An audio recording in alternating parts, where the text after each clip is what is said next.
back to another video.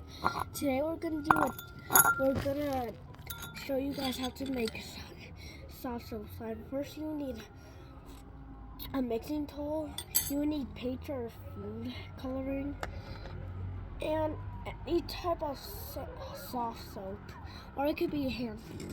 First you would add wait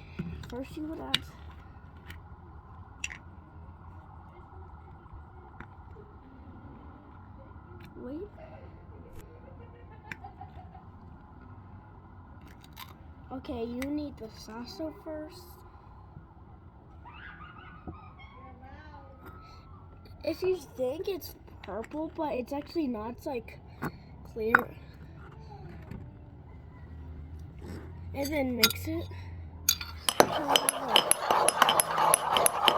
until it has bubbles like this.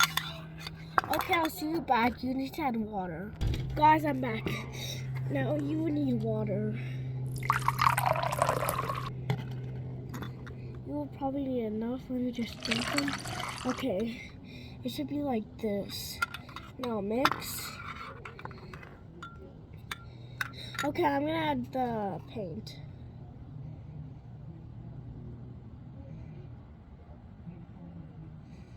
Ooh, okay.